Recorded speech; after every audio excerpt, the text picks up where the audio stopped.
We're going to change subjects here now. We're going to talk politics. And you kind of took a big step by going out there and endorsing Christine O'Donnell. You know, she won the Republican nomination last fall. Did you feel like that was the right thing to do? To tell you the truth, nobody thought she was going to win the Republican primary. What we saw was the biggest change I've seen in Delaware politics in a long time. South of the canal, south of Wilmington, south of Wilmington, all the way down, they were against Castle, and they were against Rollins, and that's amazing.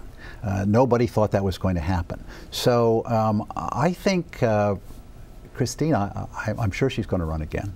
She runs every year, and I'm sure she's going to run again. But she's got to, you know, she's got to get her speaking a little bit better organized. I mean, she said a lot of things that didn't help her very much. Well, was it that you actually, was it just support for her because she was a fellow Republican, or was it because you actually believed in her? She won the primary.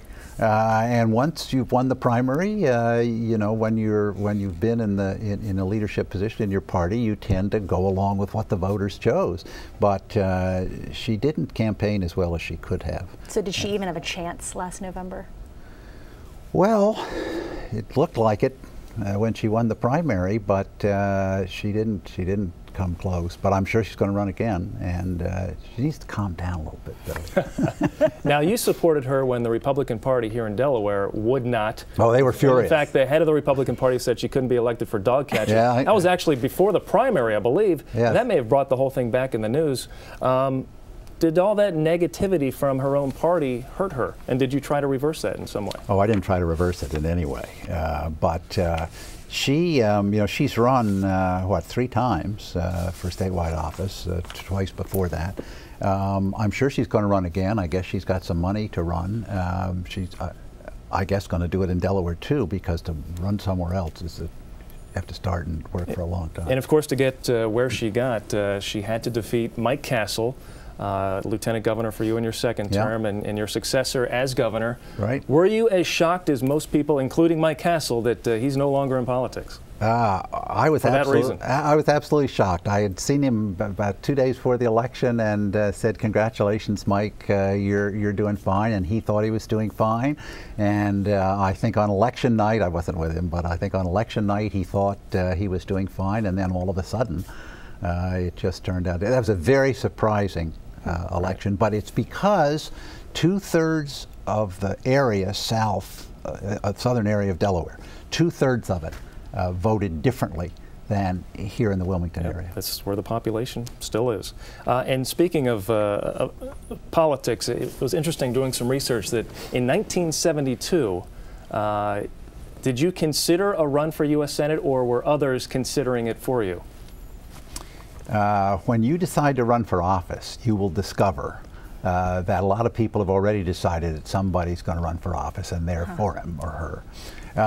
The answer is people came to me and said, you know, we'd really like you to run for the Senate. But that seemed a very difficult thing to do.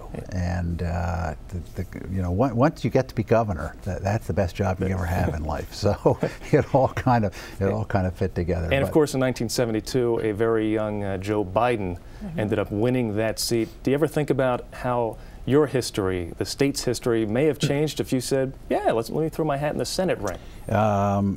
There was some Republican interest because Cale Boggs, the senator who was the incumbent Republican senator, he was getting much older, and he wasn't really feeling very well in various ways. But everyone in the party insisted that he run because they didn't want to have a Republican primary. They thought Hal Haskell, who'd been mayor, and Pete DuPont, who'd been in Congress, were going to have a primary, and that would be a terrible thing.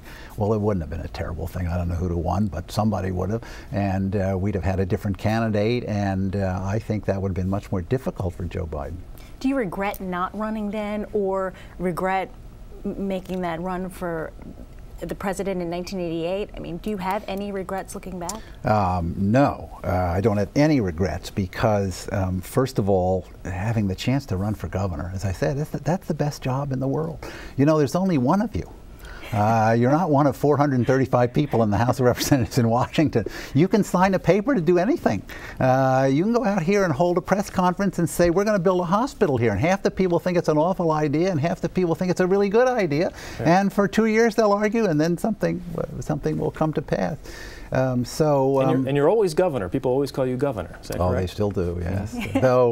Though some of them look at me and say, that guy, somewhere I knew him. That was long ago. Do you see the political tide turning in Delaware anytime soon?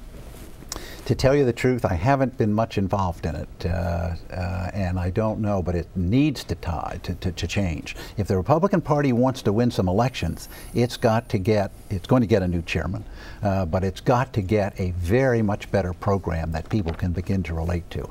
The Democrats have done very well here. The Republicans need to do much better if they want to win again. When do you think the Republican tailspin started? Didn't just happen overnight. This isn't a new thing, is it? Oh, here in Delaware? Yeah. No, it's just kind of, I mean, maybe we are in the East, and leaving aside the governor of New Jersey, all the East from Massachusetts all the way to Washington tends to be a very Democratic area. And it wasn't always that way, but that's the way it seems to be moving. So I just think it's a normal thing. But the way you change that is you get some good candidates with some good ideas, you put the whole thing together, and then people begin to pay more attention, and the Republican Party could get back in power. Who is the next face of the Republican Party? Who's the next, or who is the rising star in the Republican Party in Delaware, either on a state level or a national level? Is there anybody out there? There are some very good people who serve in the legislature and who are working on things. There are some good people who think about what we ought to be doing. But we have to get a new state chairman. We have to get a new set of policies, and we have to start selling that all across the state. I mean, what is the Republican Party for? And you have to have 4 or 5 things that you're for, and they have to be good ones, and they have to be ones people can understand and be interested in. So that's all got to start. And I think once we get through electing the new state chairman here for the Republican Party, that he can start to put that together. But it's going to take a lot of work. Any Republicans in the state or nationally who you think could give President Obama a run for his money? Well, you know, there's 10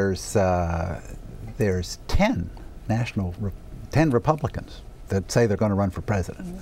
But could any of those 10 give him a real challenge? It's going to be very difficult.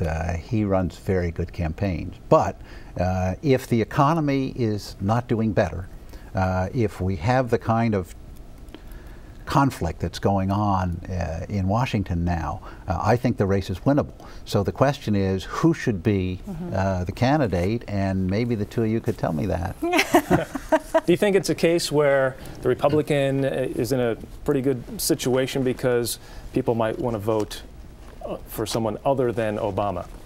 Well, the advantage the Republican Party has is what you saw in the last election when it took control of the House of Representatives. And that was the biggest switch, I believe, the Republican Party has had back in, to the beginning of America.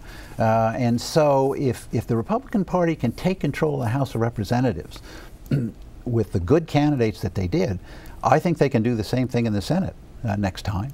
And that will give us an opportunity to do something presidentially, but we got to have a good process where all the people can speak, all of us can listen and decide who the nominee ought to be. Now, Governor, we heard that you had a Facebook account. I was actually looking for it. You know what? There's a lot of DuPonts out there, so it was tough to find. But do you have a Facebook account? I do not. Okay, I guess. But there are a lot of DuPonts out there. I'll agree with that. That's why we couldn't find it. Right. So, Bill, you're not alone. I wanted to ask the governor if he would friend me, but I know. So much for that. Yeah. Governor, you ran in '88. Any chance for 2012? Give it one more shot here. No, I think. It's wide open. No, I think you got to be a lot younger and a lot more energetic, and you have to get related to some. And you just can't run for having been in office 40 years ago. You got to get new policies and begin to put it together. So we'll leave that up to the two of you. All right. One more thing, you signed off. We've been corresponding via email ahead of this interview. You signed off one of your emails as Pete DuPont retired. How do you think your legacy, what do you think your legacy is going to be in Delaware? Well, first, I don't like that little thing that says retired. Yeah. But when I write, I am retired from the law firm, and so when I'm writing from my computer, it's got that on it, whether I like it or not. I would like to see us in Delaware change the thinking of the Republican Party. I'd like to see us come forward with some really good ideas that can get us back in control of the governorship, back in control of the state legislature. That can all be done if we begin to work and put it together. Same thing has to happen on the national level. Beating President Obama is going to be a very difficult thing. But that effort's got to be made, and if we can do that, that would be a better thing for the national government. Former Governor Pete DuPont, we really appreciate you coming to visit us on First. Thank you very much.